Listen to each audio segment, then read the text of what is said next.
Hey, hello and welcome to the video.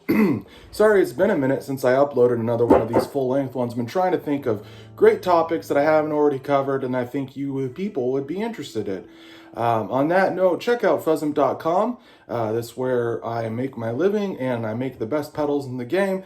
Going to be showing a few, but mainly just talking about all different solutions to get metal guitar tones. So stay tuned. There's a lot of different options at all different price points for all different scenarios and gig, studio, home options. We're going to cover kind of the full gamut of all these things. But let's start off with some riffs. So we've got the Trashcaster Forward, I think, the main telly I've been using. I've got a Fuzzamp Sender 5 pedal, so it's got the dual channels. It's got a pre-boost, which you can really tighten up to get some gain. So we'll kick that on first. So that's our main distortion here.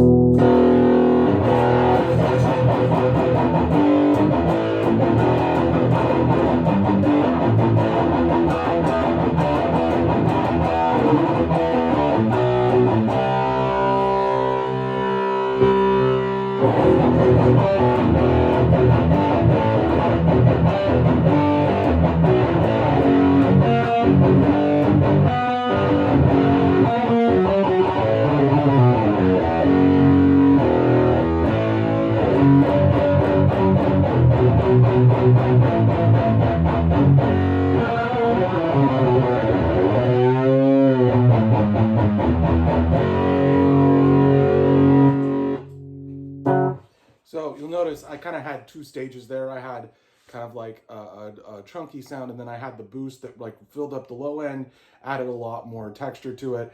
And so that's the Sender 5 EQ boost that's on the left foot switch, really kind of enhancing that main drive sound. Excuse me. So that's one option, is you have a clean amp and you run a high gain pedal. And there's a lot of pedals on the market that are designed to kind of make metal in a box, and has been the case for a long time. I think it really started with pedals even as far back as like the Rat pedal or the DS1 distortion pedal, going on into the 80s when you have things like the HM2 pedal, which has metal in the name, and that spawned a million other pedals like the Metal Zone. And then all through the 90s we had like the grunge pedal, and then there became amp in a box pedals, and all the full wide array of all the things that there are. And there's all different kinds of ways to get a metal sound. So when I'm talking about metal, I'm talking about high gain, I'm talking about chunky palm mutes, talking about ripping leads, talking about, you're getting articulation and definition in a way that maybe not all fuzzes do. Some fuzzing pedals do though, but it's a whole thing. So when you're talking about creating a metal sound, this is kind of, we just got to establish a baseline that we're talking about the same thing. So whether it be, old school heavy metal and thrash, or, as we get into the 90s, death metal and all the different subgenres start to appear, everyone has a little bit of a different idea of what they think of metal. And I think for me, when I am aiming for a metal sound, I think for me, I'm thinking more metalcore. So late 90s, early 2000s, chunky chords, lots of definition. You've got a kind of a really present mid-range sound where the upper mids have a lot of cut and sear almost, but then you're scooping some of the low mid and getting that heaviness, and I think that's where a lot of that comes from. So when I'm using a pedal like the Sender 5, you've got that kind of top end with the sizzle, the scooped mid, and then the punchy lows, which in the guitar range tends to be like an ultra low mid, but it can be as low as 100 hertz or less to really get those wolfy palm mutes. So what are some options to create this sound? Now obviously I make pedals. Pedals sometimes are great into a pure clean amp, and that's one way to achieve the sound. So one pedal that does it all, there's a lot on the market. Even some of the Fuzzant pedals that can do stuff like this is like Shroot 2s actually get pretty high gain. Shroot Original actually gets pretty high gain. But we're going to talk a little bit about boosts and overdrives in addition to kind of all-in-one boxes. But yeah, Sender 5 and Surprise kind of on their own can make a high gain sound with just a guitar and a clean amp. And, honestly, a lot of it, you know, you're maybe like, oh, my guitar can't do metal. Maybe you have a really traditional Tele or a Jazz Master or something like that. But pretty much any guitar, so long as you play with the right pick attack, you notice that I go for that almost pokey kind of palm mute, and that comes from me when I got into metalcore and gent. You know, you kind of, your pick attack becomes almost as important as the gear you're using, because that's going to translate into the riff. Sometimes you could be heavily down tuning, drop C, you know, D standard, getting into 7-string and below tunings, and getting heavier sounds, which is great. All that stuff is great, and it's really inspiring to me, stuff that I've been chasing. I basically have been chasing gain sounds since I started playing guitar. I think every guitarist does.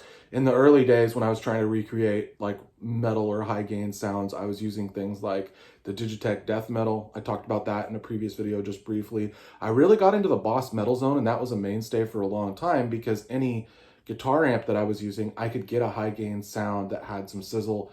Now, obviously, those parametric mid that's on the Metal Zone could be a bit jumpy, as well as the high end is really kind of fizzy and thin in the top end, depending on how you're running it.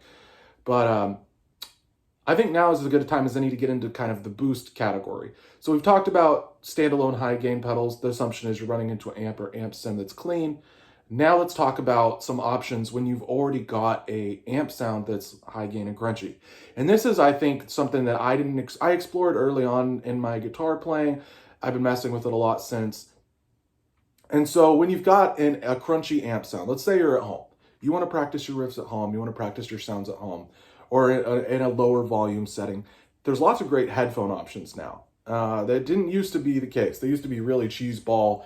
A lot of these like digital multi-effects with preamps in them used to be kind of seen as like very beginner or cover band, like looked down a lot on in the industry and by players in general. And even the old school like groups on Facebook, a lot of them trend towards, okay, if it doesn't have tubes, if it's not a high gain tube amp head, then it's no good. And a lot of those classic high gain tube amps, so let's talk about like the Mesa rectifiers, Soldano SLO 100s, PV 5150s, and all the 6505 and all the variants, the EVH heads. These are kind of the common high gain amps that most of your metal tones are going to be modeled after, whether it's through a digital product, through a pedal product, through a program, like an amp modeling program. And so if you're going to be practicing at home, I think software actually is one of the best ways right now to get that sound. So when I was playing live and doing things, I used a modeling amp. I used a Spider, a Line 6 Spider 4 212 combo.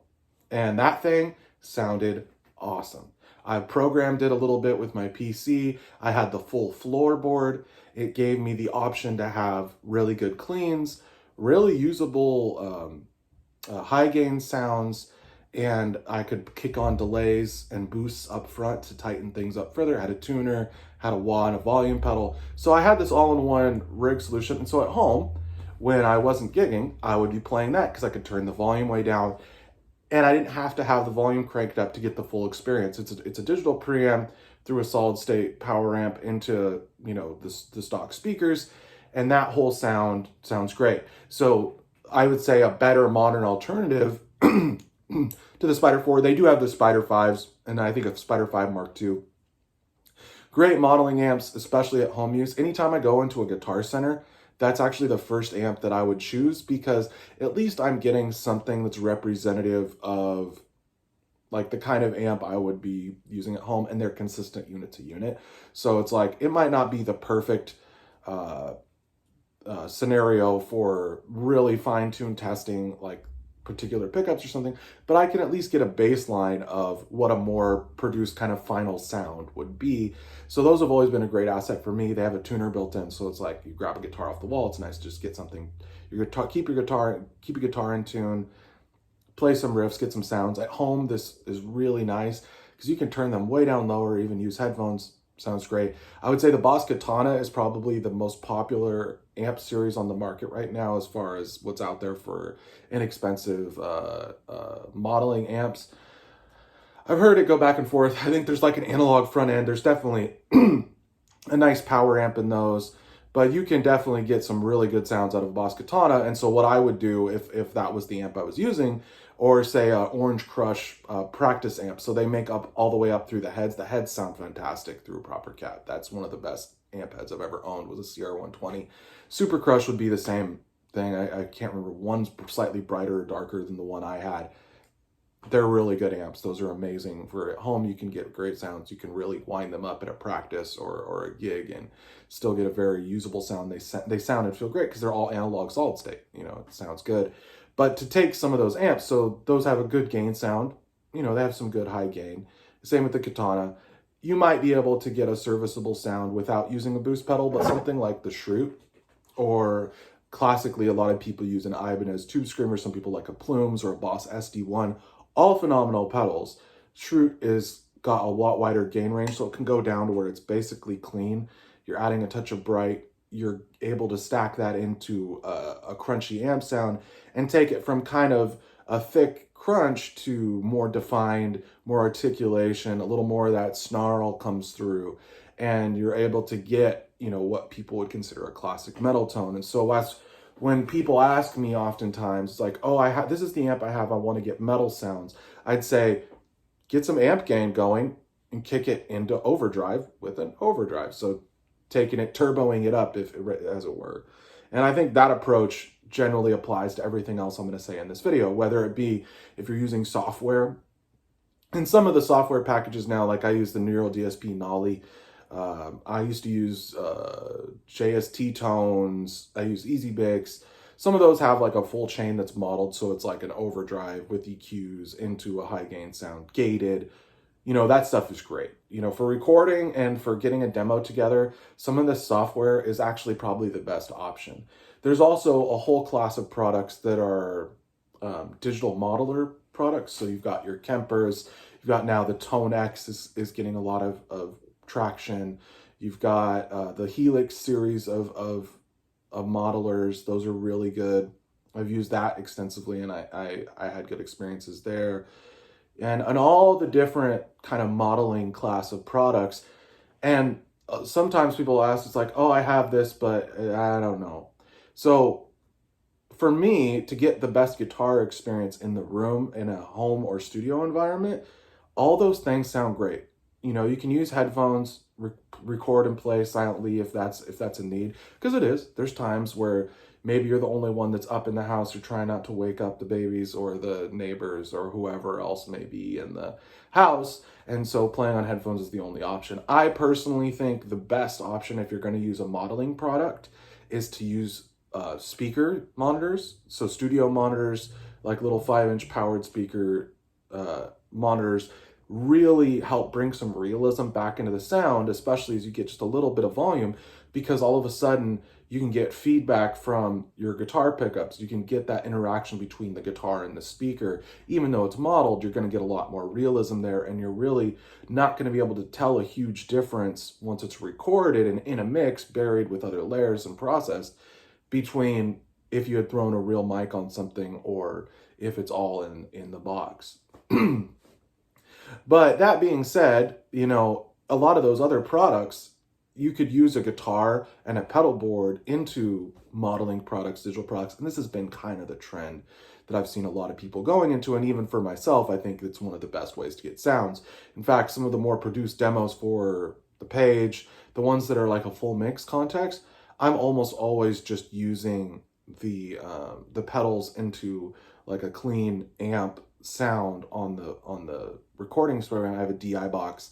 I have a little power brick that I'll set the pedal up there, plug it in, run it through, and I'll be using, you know, analog pedals just to add that extra secret sauce and kind of, you know, shape and saturate the digital stuff and give it just that little bit extra push, a little extra sweetness.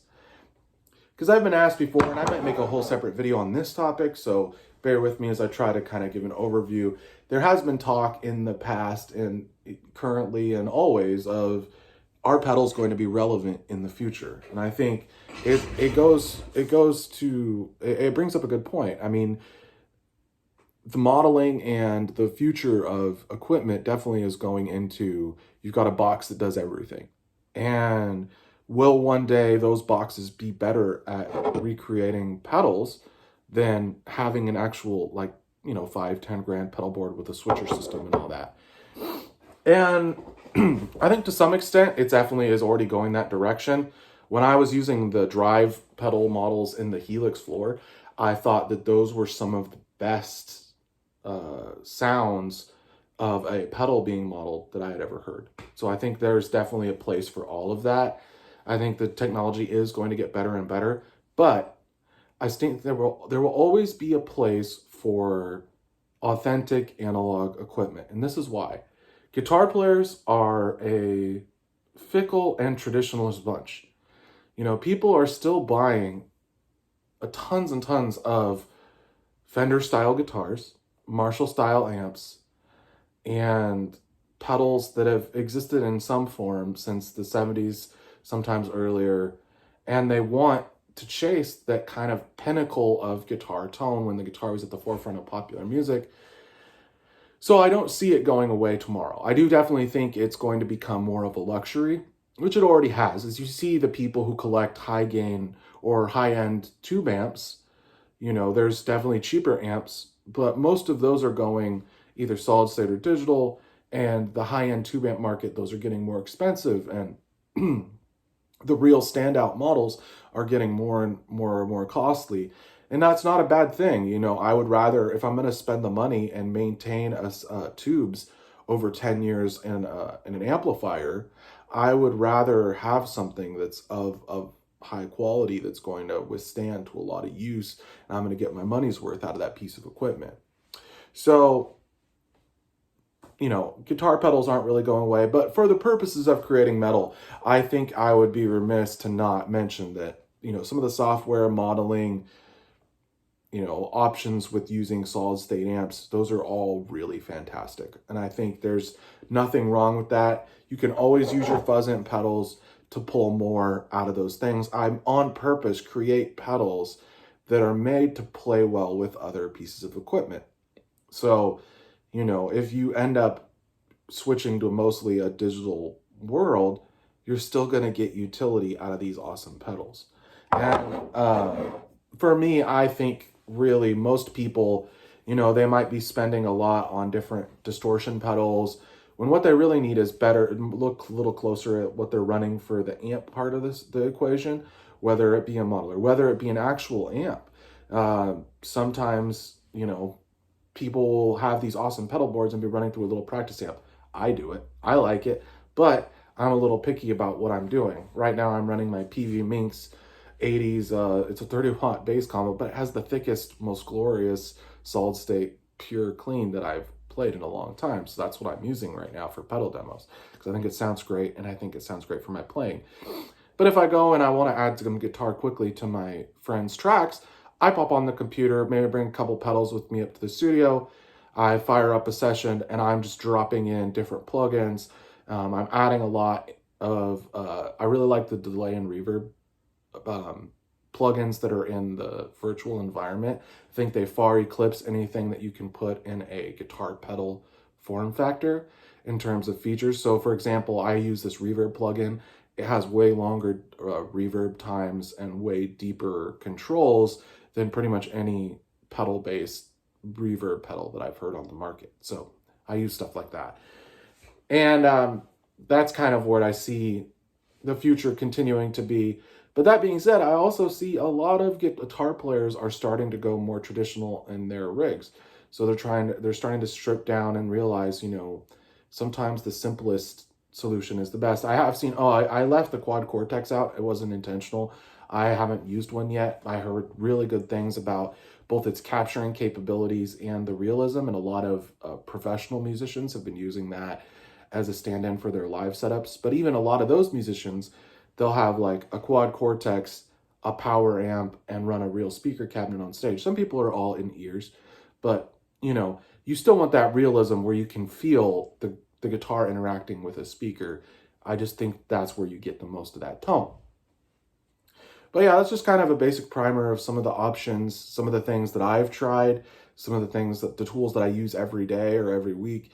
As I create demos, I'm I like having things in the box just ready to go.